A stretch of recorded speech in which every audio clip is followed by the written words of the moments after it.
How long should Auburn quarterback Payton Thorne's leash be if things go awry against Georgia? Freezing temperatures are likely for several hours inland and a few hours closer to the coast. Yes. You are Locked On Auburn, your daily podcast on the Auburn Tigers. Part of the Locked On Podcast Network, your team every day. Yes, welcome on into Locked On Auburn, your daily Auburn Tigers podcast. I'm your host, Zac Blackerby. Thank you so much for making Locked On Auburn your first listen every single day. This episode is brought to you by FanDuel Sportsbook, the official sportsbook of Locked On. Make every moment more. Right now, new customers can bet $5 and get $200 back in bonus bets guaranteed. Visit FanDuel.com/lockedon to get started. It's a Crain Kick Thursday. We're joined by the very handsome, very mysterious Jake Crain of Crain and Company. A lot of talk throughout the Auburn fan base, just like there was over the summer and fall camp, and of course now about Auburn's quarterback situation. A lot of Auburn fans say, hey, keep Payton Thorne in. Let's see what it looks like at home, maybe to be different than what he was on the road. And a lot of Auburn fans saying, hey, it's time to give Robby, Ashford, or Holden Geriner a shot, Jake. So my first question to you today is how long or how short is Payton Thorne's leash if things go south early against Georgia on Saturday? Well, I think it depends on how it goes south. We've talked about Payton Thorne on here a ton, and we should. It's one of the biggest questions Auburn had going into this year. And, one of the biggest questions I had was, does he run well enough to run this RPO system? He does. I mean, nobody's going to mistake him for Nick Marshall. Is his arm strength good enough to be able to operate this? It is. Nobody's going to mistake him for Joe Milton. But I never thought we'd be sitting here questioning Payton Thorne's toughness. I'm just gonna say it. You know me, Zac. I'm gonna put it out there. I'm gonna tell you what I think. That game against A&M, and it's one thing if the pass rush is overwhelming, where you have no chance. We've seen that before, but I don't think A&M's pass rush was overwhelming Auburn. There were at times where you're gonna get sacked. It just happens. Auburn ran the ball pretty decently too, but Payton Thorne couldn't even get into his second read. Before, and it's one thing to try and escape and run and improvise outside the pocket. It's another thing to stare at the rush, turn your shoulder, and just go down and get hit. And you can call it being distracted by the rush. You can call it not going through your reads. It's one thing if you can't read it well. Like Jalen Milroe right now at Bama is struggling to go through his reads. It's another thing if you're ducking the smoke. And Payton Thorne ducked the smoke all day against A&M. It looked to me like he could not wait to get to the sideline to tell the coaches what went wrong. There's times, Zac, and Auburn has guys running open. If you actually go back and look, some of the combinations outside were working. Even in the quick game, even that second read, there were times where they'd bring a nickel pressure from depth, and the back would check release into that pressure, and Payton Thorne would just buckle and hold it. I never thought that's coach's son. Played in the Big Ten for 3 years. You duck the smoke. And and people can sit here and say, oh, Jake, you're being mean. I want Payton Thorne to be great. Mm-hmm. I want Auburn's offense to be great. But you cannot play this position scared and afraid, like that show, whatever it's called. That's what it was against A&M. So the question now is, everybody else saw that. And deep down, that people that watch the tape, they know. And Auburn's in a tough position because Robby doesn't throw it well enough to be able to operate this thing at the highest efficiency. Holden Geriner's still not ready yet, but he doesn't run it well enough to operate this RPO system. Mm-hmm. So you put Payton Thorne back out there and you say, listen, if you do that tuck and run stuff again, we got to take you out, and we got to take you out for good. The truth is right now Auburn missed at quarterback in the portal. Not that every other group's playing well, right? The receivers can play better. The offensive line can play better. The running backs can run better. The tight ends can play better. But the main reason Auburn struggled like that offensively against A&M was because Payton Thorne got scared of the pass rush. And again, I'm sure he's a great guy. I'm sure he's a guy you'd want to date your daughter. But this isn't that. This is going out there. It's like being a receiver catching a ball across the middle. You're getting hit, dog. You might as well catch the ball. You might as well stay in there and deliver it. And if you get hit, you get hit. One of the main things that quarterback coaches at this level and offensive coordinators, and they're evaluating high school quarterbacks, one of the main things they look at, will he stay in there and take the hit and deliver the pill? And Payton Thorne last Saturday turned it down. He didn't turn it down against Samford. He didn't turn it down against UMass. You go back to the Cal game a little bit, Didn't really turn it down then, but he wasn't exactly feeling fresh and sporty and moving around. There's guys that want the smoke, and there's guys that duck the smoke. So if he goes out there, and it's not getting any easier because here comes Georgia and the Globonauts coming into Jordan-Hare. So I think we're going to know in that first possession, either you're going to stand in there and take the hit when it comes and go through your reads and make the right decisions, or you're going to become a coach and go stand on the sidelines and tell people what you think about it. That's a decision Payton Thorne has to make. And so depending on how that unfolds, how quick, if you're Hugh Freeze, if you see that early against Georgia, do you pull the trigger and say, okay, Robby or Holden, which I'm interested, people skipped Robby to go to Holden. I want to get your thoughts on that in a second. But whoever you call, do you say, okay, it's your turn? It's your turn. How quick do you do that? Because I kind of thought he did it in the second half against Texas A&M. And then like his third and long, it's a passing situation. Like, okay, we'll take Robby and put Payton in. I'm like, that doesn't help anybody. We didn't learn more about this team by you doing that. But yeah, so how long could Hugh Freeze wait, Jake? I don't think he can wait long. I mean, if you want to give yourself a chance, and you'll know early. I mean, you'll know if he's going to sit in there and do it early. That's not something that you find out halfway through the second quarter because Georgia's coming. Like A&M has dudes. We know that. Georgia has dudes. We know that. So we're going to find out very quickly, was this a one thing? Was Payton Thorne first SEC game? Was he nervous, which is no excuse, but, was he just nervous and maybe, they got on him and he figured it out? You're going to know early. So the question becomes, if you put in Robby Ashford, it's kind of a catch-22 because for Robby Ashford, in my opinion, to be able to have success, obviously you got to stay on schedule, right? Mm-hmm. The running element is a huge element. Do you go really fast, right, and keep the passing game intermediate, take your shots every now and then, rely on that run game and change the tempo to try and keep Georgia off balance, right, and kind of throw a change up? But if you do that and you start going 3 and out a lot, or you give the ball right back to Georgia's offense, your defense, who played their guts out right at Cal and against A&M, played their guts out, you put them in an awful situation where they're going to be on the field again the whole time. And then if you put Holden out there, that's a big risk because Holden doesn't run well enough for them to they're going to start honing in on the Auburn running backs. It changes a lot about the system, but he does probably throw better. When Payton Thorne's ducking the smoke, he throws better than Payton. He obviously throws better than Robby, in my opinion. So it's a tough situation. The greatest answer is to Payton Thorne go out there and figure it out, man. You played 3 years in the Big Ten. Like, it's one thing to make physical mistakes. Oh, you're overthrowing guys. Mm-hmm. Oh, you're underthrowing guys. Oh, you could have got a couple more yards on that scramble. It's another thing to not give anybody a chance. And what makes you sick as an Auburn fan, and I'm not going to talk about the guys on the team because I think the culture in there is really good. Sure. They take care of each other, and that's a credit to Hugh Freeze. And Auburn fans shouldn't panic. We'll get to that. But what should make you sick is the defense is punching way above their weight. Yeah. Special teams is punching way above their weight. And 80% of the offense is punching. I think the offensive line is punching above their weight. But the quarterback position is the most important position on the field for a reason.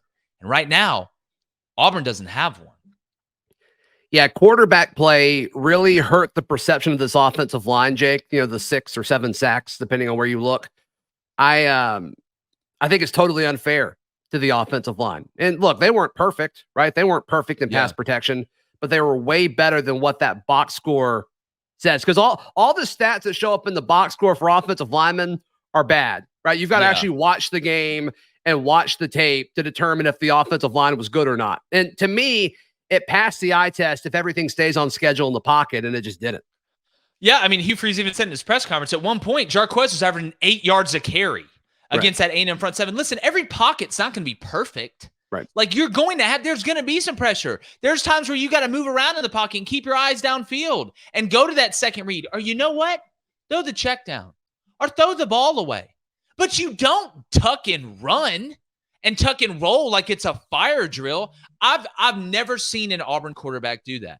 And the optics, and Auburn fans, I said this during the week, Texas A&M's got a better team.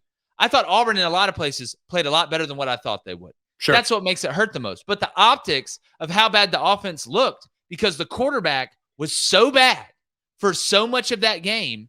It made it even worse. And people are like, oh, well, this isn't even close to what we had last year with Brian Harsin. Brian Harsin was in year 3. If we're in year 3 and you're having this problem, that's a totally different discussion. So Auburn fans should be upset. You never want to be happy after you lose, but some people need to get off the ledge a little bit. Y'all need to grow up and realize that, like, this is a marathon, not a sprint. And yeah, right now it looks like Auburn missed in the portal at quarterback. All right. But I think it is salvageable with some of the stuff you have behind it if you play it right.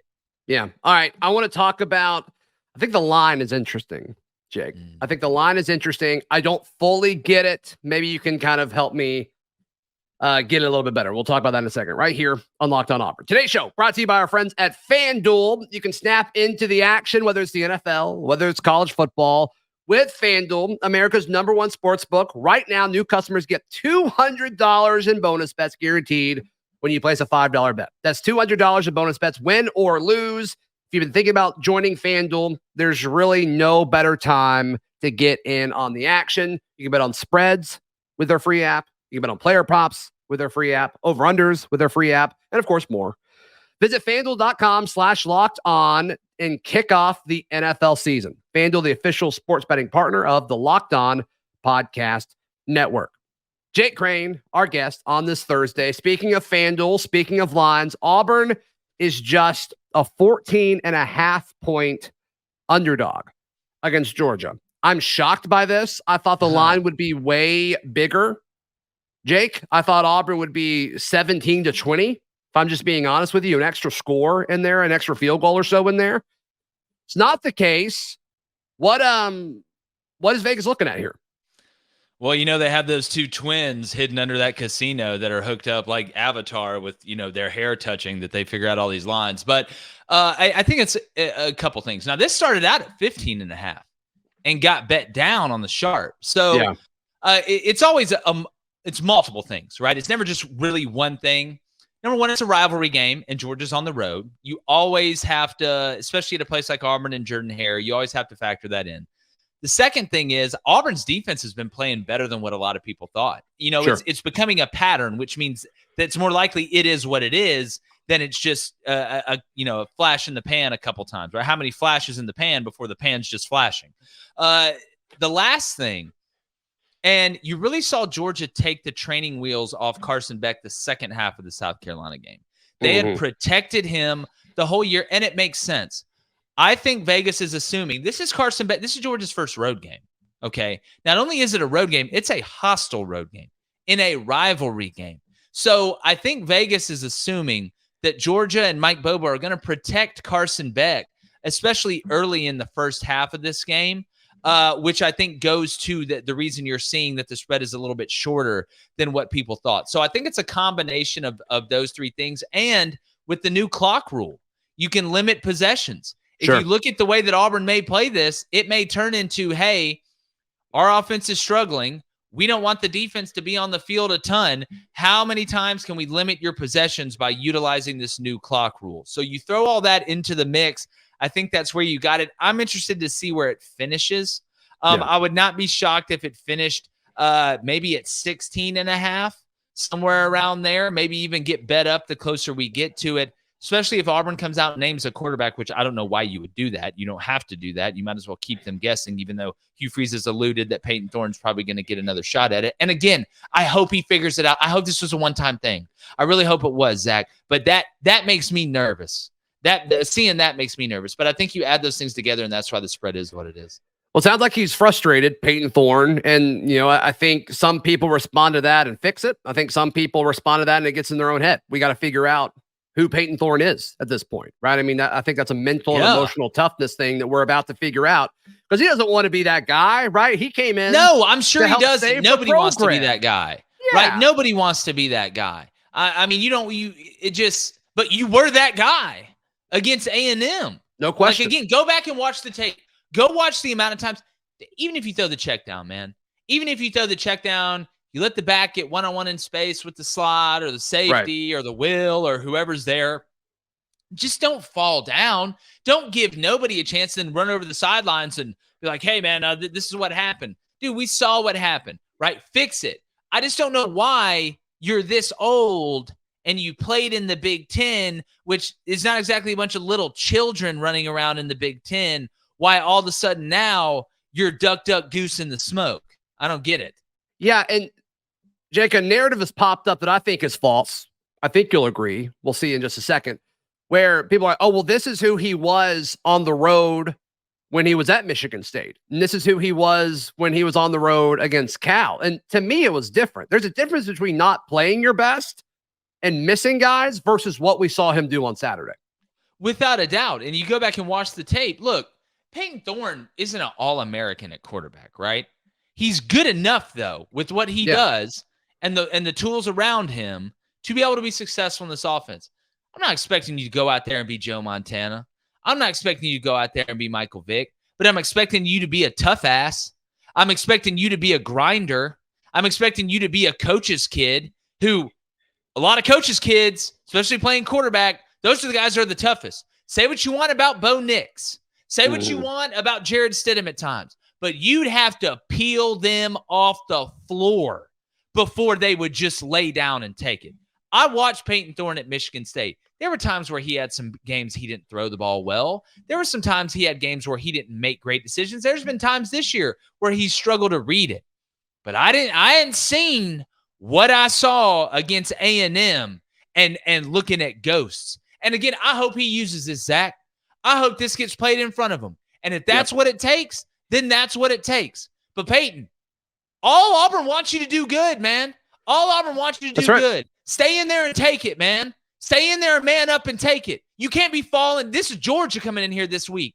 This means a ton. I know you're not from down here. This isn't Chicago, man. This is Alabama. This is Auburn, Alabama. If you're not going to stay in the pocket, get somebody else in there that will, and go get a clipboard and help call out coverages and stunts. Bo Nix, dad played at Auburn. Jarrett Stidham, he's from Texas. All right, let's talk about how Saturday's game could go in just a moment, right here on Locked On Auburn. Today's show brought to you by our great friends at Frisky Whiskey. Frisky Whiskey is the best place to buy any type of alcohol, beer, wine, whiskey, bourbon, tequila, vodka, whatever tickles your fancy. You can be sure to check out Frisky Whiskey because they'll have it, and they'll have it at a very, very low price. They're just off of I-85, right when you get into the state of Georgia. If you're driving from the Auburn, Opelika County area, it's like 20 minutes. It's worth it. You're going to save a ton of money. Georgia's taxes on alcohol is way lower than Alabama's. And also, hey, if you're coming in town to tailgate or just coming in town at all from Atlanta, which I'm sure a lot of people will this weekend for the Georgia game, be sure to stop by Frisky Whiskey right before you hit the state line of Alabama. You'll see billboards all over the place, or just type it into your phone's GPS. 10,000 square feet of selection, 10,000 square feet of great prices. Be sure to check it all out. That's at Frisky Whiskey. All right, Jake. I feel more confident now about this game than I did a few weeks ago. And I don't think it has anything to do about Auburn. I think it has more to do about Georgia. I think Georgia is more beatable now than they have been the last 2 years. I also think there's an element of it's really hard and it's almost impossible to go undefeated 3 years in a row. I know Georgia's schedule stinks, but we've already kind of seen chinks in the armor when they played South Carolina, and we'll see what happens, of course, this Saturday. But weird things happen in Jordan-Hare Stadium, and I've got a weird feeling about Saturday. Yeah, I mean, if we're going to rank the last 3 years of Georgia teams, I think you would rank this one third. But I will say this. Kirby Smart, they've shown that when they lose a bunch of guys, they replace them with a bunch of dudes, and they get better as the year goes on. Like, they develop into a really good team. That's why we still have them number one in the Crain and Company poll.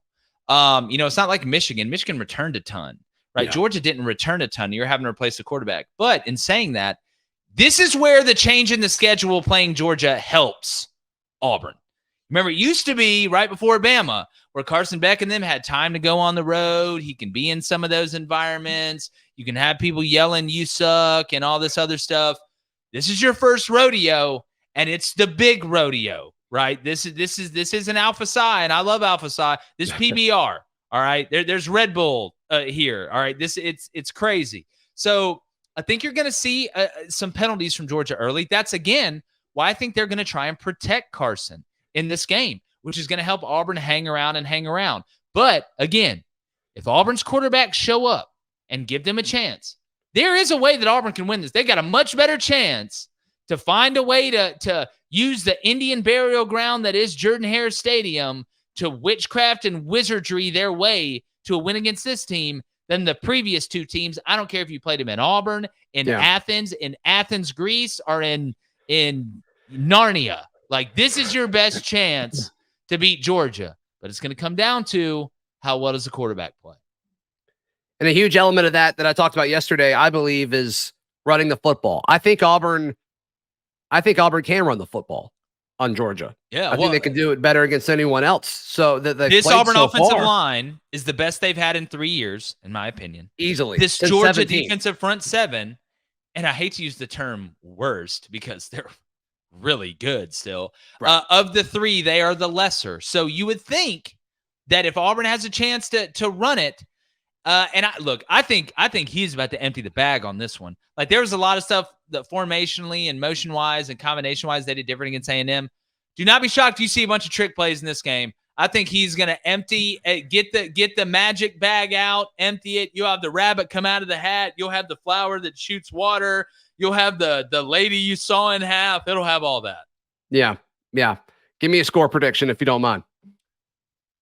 Man, I think Auburn's going to fight them. I think it's going to be low scoring. I love the under at 47. I think Georgia wins this one 24-16. Give me that 24-16. I think Auburn kicks a field goal late to make it a one-score game. I tell you what, they get to Carson Beck early. They rattle this cat early. To Georgia, Mike Bobo. We know, if anybody knows, we know that Mike Bobo, he'll go vanilla ice cream, peanut butter and jelly, safe. Stranger danger. That's what it'll go. Yeah, I'm thinking 24-17. So, I mean, we're really close. We're really close on this. So, and that means Auburn has a chance in the fourth quarter. And in that stadium, that's all you can ask for.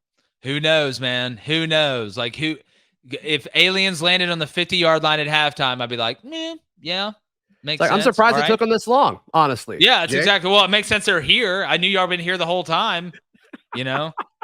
We know 2013.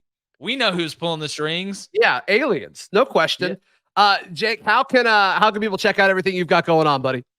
Yeah, man, it's really easy. The simplest way, if you have Apple Podcasts or Spotify and just listen to audio, it's Crain and Company, Crain and Company. Then if you go to YouTube and want to watch it, it's Crain and Company there. Just hit over 100,000 subs. We really appreciate everybody. We're live each weekday morning, 6:30 a.m. to 8 a.m. Central. We have live calls, a live chat. We talk obviously a ton of college football, NFL, talking a lot of Auburn too. So we'll see, man. It's come on. Hey, Payton, come on, dog. Let's go. Sit in there. Take the money. Don't duck it. Right. Jake, thank you so much, buddy. You can follow me on socials at Z Blackerby and check out all my written work at auburndaily.com. Till tomorrow, this has been Locked On Auburn.